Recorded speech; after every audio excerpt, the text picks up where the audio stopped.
बिस्मिल्लाहिर्रहमानिर्रहीम। इय्याका नअबुदु व इय्याका नस्तईन।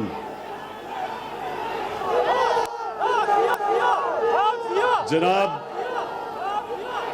Chief minister Pakhtunkhwa Mahmood Khan,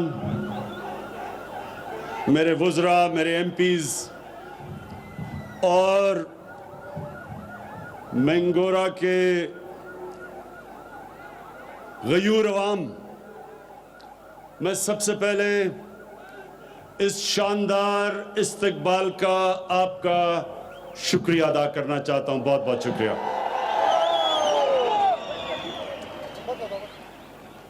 मैं महमूद खान को आज खास मुबारक देना चाहता हूं दो चीजों की। एक कि जो आज सुबह मुझे इन्होंने गबीन जब्बा का दौरा करवाया, जो एक नई टूरिज्म के लिए जगह बना रहे हैं। महमूद खान, मैं आपको इसलिए मुबारक देना चाहता हूं कि इंशाअल्लाह स्वाद बिल्कुल बदलने वाला है। एक एक्सप्रेसवे की वजह से, मोटरवे की वजह से, और दूसरे ये जो टूरिज्म के इलाके आप खोल रहे हैं यहां, और मैं अल्लाह से दुआ करता हूं इंशाअल्लाह उस किस्म की खुशहाली आ रही है जो कभी पहले स्वात में नहीं आई। टूरिज्म, मेरे नौजवानों एक बात सुन ले कि टूरिज्म एक ऐसा शोबा है जिसमें इतना ज्यादा पोटेंशियल है, यानी वो इतना तेजी से बढ़ सकता है। कोई ऐसी चीज इतने थोड़े वक्त पे इतनी ज्यादा खुशहाली नहीं पाकिस्तान में ला सकती जो टूरिज्म है। और टूरिज्म के लिए अब जो पख्तूनख्वा की हुकूमत ने जो मुझे नई जगह बताई हैं, तो एक तो पख्तूनख्वा और स्वाद के लिए बहुत अच्छा है, लेकिन दूसरा पाकिस्तान के लिए अच्छा है कि बाहर से पैसा आएगा। टूरिज्म जितनी बढ़ती जाएगी, डॉलर बढ़ते जाएंगे, मुल्क में खुशहाली आती जाएगी। तो एक तो पहले ये महमूद खान टूरिज्म की मुबारक। दूसरी चीज, जो आपने पहला सूबा पाकिस्तान में जो आपने फैसला किया कि आपने अपने सारे शहरियों को हेल्थ कार्ड देना है, ये महमूद खान आपने अल्लाह का काम किया है। अल्लाह आपसे खुश होगा।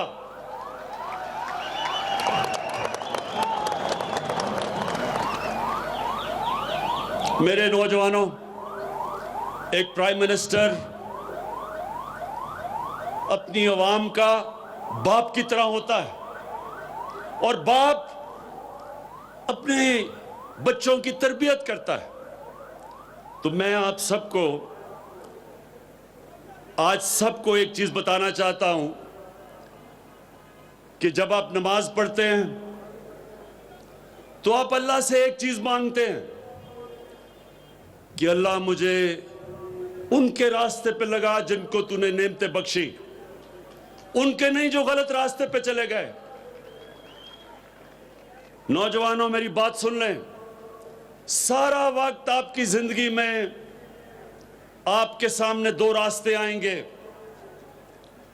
एक रास्ता आपकी अजमत का रास्ता जिसको अल्लाह ने नेमतें बख्शी, और दूसरा आपकी तबाही का रास्ता। जो अल्लाह ने सबसे ज्यादा नेमतें बख्शी वो कौन सा इंसान था?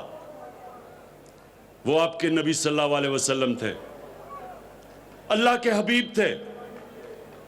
और अल्लाह ने आपको कुरान में कहा है कि उनके रास्ते पे चलो, उनकी सुन्नत पे चलो।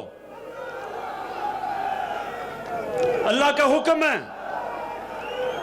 कि उनकी सुन्नत पे चलो। तो उनकी सुन्नत, एक तो उनका किरदार था, दुनिया के सबसे अजीम लीडर थे वो। ना कभी ऐसा लीडर आ सकता है, ना कभी आएगा, ना कभी ऐसा अजीम इंसान आ सकता है, ना आएगा, ना पहले कभी आया है। और दूसरी उनकी सुन्नत मदीना की रियासत थी, और मदीना की रियासत में दो चीजें थी। सबसे पहले इंसानियत का निजाम था, और दूसरा कानून की बालादस्ती थी। कानून के सामने सब एक बराबर थे। और वो मदीना की रियासत की वजह से, उस मॉडल से मुसलमानों ने कई सदियों तक दुनिया की इमामत की। तो आज हम जो पाकिस्तान बना रहे हैं वो मदीना के रियासत के असूलों पे, सबसे पहला असूल इंसानियत का। और जो महमूद खान आपने फैसला किया कि सारे पख्तूनख्वा के लोगों को आप हेल्थ कार्ड देंगे, हेल्थ इंश्योरेंस देंगे, यानी 10 लाख रुपया एक खानदान के पास होगा। किसी भी अस्पताल में अपना इलाज करवाना चाहे 10 लाख रुपए तक करवा सकेगा। ये इतनी बड़ी नेमत है नौजवानों, ये इतनी बड़ी नेमत है। एक गरीब घर में बीमारी होती है और उस गरीब घर में पैसा नहीं होता इलाज करवाने का। सोचें उस घर पे क्या गुजरती है। वो बेचारे कर्जे लेते हैं, घर मकरूज हो जाता है, अपने करीबी बच्चों को मां बाप के इलाज करवाते करवाते घर कब कर्जों में चल जाता है। इसलिए इतनी बड़ी नेमत के एक घर में इत्मीनान होगा कि अगर कोई बीमार, मेरा बाप बीमार हो, मां हो, मेरे बच्चे हो, मेरे पास हेल्थ कार्ड होगा। किसी भी अस्पताल में, गवर्नमेंट का अस्पताल या प्राइवेट हॉस्पिटल, किसी भी अस्पताल में जाके मैं इलाज करवा सकूंगा। मुबारक देता हूं मैं आपको, महमूद खान और पख्तूनख्वा के लोगों को। और इसके साथ साथ इंशाअल्लाह जो और हम चीजें कर रहे हैं, जो नया पाकिस्तान हाउसिंग, ये पहली दफा पाकिस्तान में होगा कि गवर्नमेंट ऐसे घर बनाएगी कि गरीब आदमी किस्तों में घर खरीद सकता है। जो वो किराया देता है उस किराए की जगह वो किस्तें देगा और उसका अपना घर हो जाएगा। सबसे ज्यादा जरूरत एक इंसान को अपने घर की होती है, अपनी छत की होती है, और आम आदमी के पास पैसा नहीं होता कि अपना घर बना सके। इसलिए ये जो दूसरी चीज हम करने जा रहे हैं, ये भी इंशाल्लाह पाकिस्तान में पहली दफा होगी। देर हमें इसलिए लगी कि जो कानून था, एक फोरक्लोजर लॉ कानून था, वो अदालतों में 2 साल से था। अल्लाह का शुक्र है कि वो कानून, वो अदालतों से फैसला हो गया है, और अब इंशाअल्लाह हम वो निकल जाएंगे उस सफर पे कि हमारे लोगों को, जो गरीब लोग हैं, जो तनख्वाहदार हैं, जो मजदूर हैं, उनको मौका मिलेगा अपना घर लेने के लिए। और तीसरी चीज कि पाकिस्तान में हम एक तालीमी निज़ाम लेके आ रहे हैं। यह हमारी 73 साल की तारीख में पहली दफा होगा कि ये तबकाती निज़ाम, इंग्लिश मीडियम अमीर के लिए, उर्दू मीडियम और फिर दीनी मदरसे, इंशाअल्लाह जो एक तालीम का निज़ाम लेके आ रहे हैं, ये पहली दफा पाकिस्तान की तारीख में होगा। मौका मिलेगा गरीब घरानों से बच्चों को ऊपर आने का। वो भी ऊपर आ सकते हैं, वो भी प्रोफेसर बन सकते हैं, टीचर बन सकते हैं, डॉक्टर बन सकते हैं।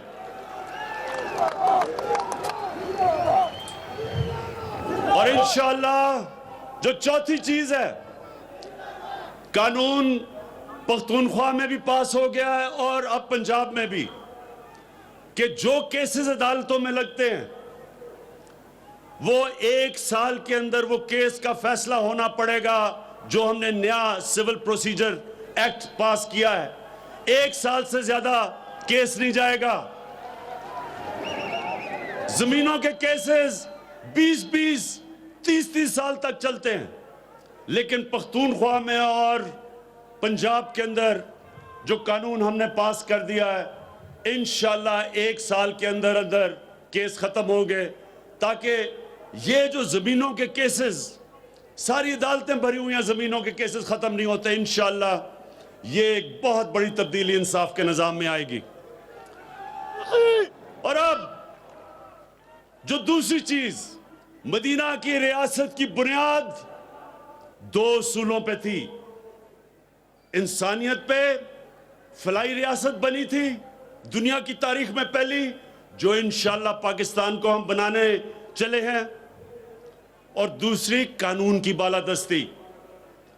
अब ये जो ड्रामा हो रहा है, सारे पाकिस्तान के बड़े बड़े डाकू इकट्ठे हो गए हैं।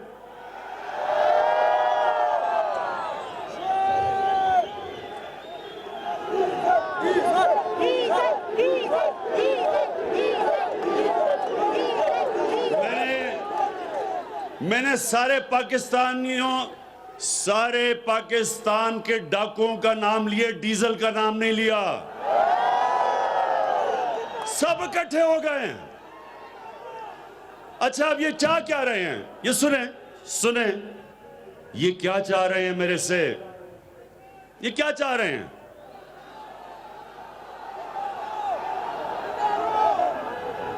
अब ये ऐसे है, नौजवानों सुनो, ये ऐसे है कि आपके घर पे कोई डाका मारता है, सारी चीजें चोरी करके ले जाता है, घर बेचारे लोगों को कर्जे लेने पड़ते हैं, खाने पीने के लिए कर्जे, बच्चों को स्कूल भेजने के लिए कर्जे, अस्पतालों के लिए इलाज के लिए कर्जे। तो वो घर, मकरूज जो घर होता है, वो जाके उन डाकुओं को पकड़ता है, कहता है मेरा पैसा वापस करो। और वो डाकू कहते हैं कि नहीं, हम कानून से ऊपर हैं, हम पैसा नहीं वापस करेंगे। एक लंदन जाके बैठ जाता है, बड़ी एक्टिंग करता है कि बड़ा बीमार है, हम सबको तरस आ जाता है उसके ऊपर। बेचारी औरतें उसकी शक्ल देख के रोना शुरू हो जाती हैं। अदालतों को भी तरस आ जाता है कि इमरान खान इसको बाहर जाने दो। मैंने वैसे अदालतों को कहा, मैंने कहा कम से कम पैसे तो रख लो, 7 अरब रख लो बाहर जाने से पहले, क्योंकि ये पैसे का तो पुजारी है, पैसे की तो पूजा करता है ये। बहरहाल वो बाहर चला गया। पहले तो कोशिश की उसने कि किसी तरह एनआरओ मिल जाएगा, बड़ी कोशिश की उसने। उसकी बेटी भी यहां चुप, वो भी चुप, पूरी कोशिश की एनआरओ मिल जाएगा।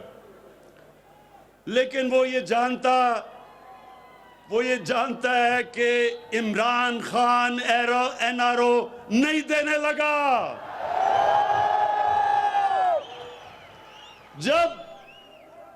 जब उसको ये इल्म हो गया कि अब जो मर्जी ब्लैकमेल करे, इमरान खान एनआरओ नहीं देगा, उसने जो अब गेम शुरू की है बाहर बैठ के, मेरे पाकिस्तानियों ये सुन लो, ये जो उसने गेम शुरू की है कि पाकिस्तानी फौज को अटैक कर रहा है, पाकिस्तानी अदलिया को भी और फौज को क्या कह रहा है कि अपना आर्मी चीफ और आईएसआई चीफ को बदलो। यानी कि फौज को कह रहा है कि बगावत करो, अपना पैसा बचाने के लिए लंदन में बैठ के फौज को कह रहा है कि बगावत करो आर्मी चीफ के खिलाफ। इससे ज्यादा बड़ा मुल्क का दुश्मन कौन हो सकता है? यहां उसकी बेटी, वो भी वही बात कर रही है, लेकिन उसके बेटे यहां आके नहीं कर रहे, क्योंकि अगर बेटे करते तो वो जेलों में होना था। बेटी इसलिए कि यहां हम औरतों का एहतराम करते हैं, हमारे मुल्क में औरतों का एहतराम है, उसका फायदा उठाते हुए वो वो जबान इस्तेमाल कर रही है एक उस फौज के खिलाफ जो हर रोज अपनी कुर्बानियां दे रही है इस मुल्क के लिए, जिधर एक इंतहा पसंद, एक हमारा मुखालिफ हिंदुस्तान में जो प्राइम मिनिस्टर, एक इंतहा पसंद जो इस्लाम से भी मुसलमानों से नफरत करता है, जो कश्मीर में जुल्म कर रहा है, जिनका सिक्योरिटी एडवाइजर धमकियां दे रहा है पाकिस्तान को, जो दहशतगर्दी कर रहे हैं पाकिस्तान में, उस वक्त अपनी फौज के खिलाफ जो जुबान इस्तेमाल कर रही है, मैं आपको यकीन दिलाता हूं कि कोई और मुल्क होता आज उसको जेल में डालते, लेकिन यहां औरतों का हम एहतराम करते हैं, इसलिए वो उसको इजाजत है कि खुल के बात करे। लेकिन वो नवाज शरीफ गीदड़ों की तरह बाहर बैठ के बोल रहा है, बेटे भी बाहर भागे हुए हैं पैसा चोरी करके। मैं अपनी कौम को, आज सब अपनी कौम को यह बताना चाहता हूं कि मेरी कौम, मेरे पाकिस्तानियों, ये समझ जाएं कि ये पाकिस्तान में एक ऐसा फैसला कुन वक्त है जिधर वो बड़े बड़े डाकू जो 30 साल से मुल्क को लूट रहे थे और उनको कोई इस मुल्क का इंसाफ का निजाम नहीं पकड़ता था, जो दो मेजर पार्टियों के सरबराह जरदारी और नवाज शरीफ 30 साल से एक दूसरे को कह रहे थे, वो कहता था वो करप्ट है, वो कहता था वो करप्ट है। जरदारी को जेल नवाज शरीफ ने 2 दफा जेल में डाला, नवाज शरीफ के ऊपर केस जरदारी ने किए। आज दोनों इकट्ठे होके मेरे से एनआरओ मांग रहे हैं और ये पैगाम दे रहे हैं पाकिस्तान को कि ये कोई खास अल्लाह की मखलूक है जो कानून से ऊपर है। कानून की बालादस्ती का मतलब सब कानून के सामने एक बराबर है। ये कभी भी नबी सल्लल्लाहु अलैहि वसल्लम ने कहा था कि बड़ी कौम। खैबर पख्तूनख्वा में सेहत सहूलत कार्ड तकसीम करने की सवात के अंदर मौजूद हैं और अवामी इज्तिमा से खिताब कर रहे थे। उनका कहना था कि पंजाब और खैबर पख्तूनख्वा में कानून पास कर दिया है। कितने साल जेल में रहता है और जो लोग अरबों रुपए की चोरी करके मुल्क का पैसा बाहर ले जाएं, वो कहें कि हमें एनआरओ दे दो। क्या आप समझते हैं कि इसको एनआरओ देना चाहिए? नहीं, कोई ऐसे हैं जो समझते हैं कि उसको एनआरओ देना चाहिए।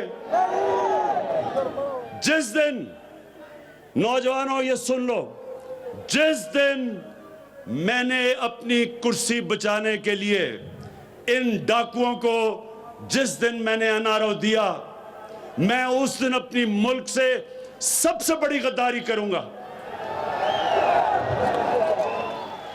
जनरल मुशर्रफ ने इस मुल्क को, इन दोनों को, शरीफ को और जरदारी को एनआरओ दे के सबसे बड़ा जुल्म किया पाकिस्तान से, क्योंकि जब वो एनआरओ दिया गया उसके बाद इन दोनों ने 10 सालों में पाकिस्तान का कर्जा 4 गुना ज्यादा बढ़ाया।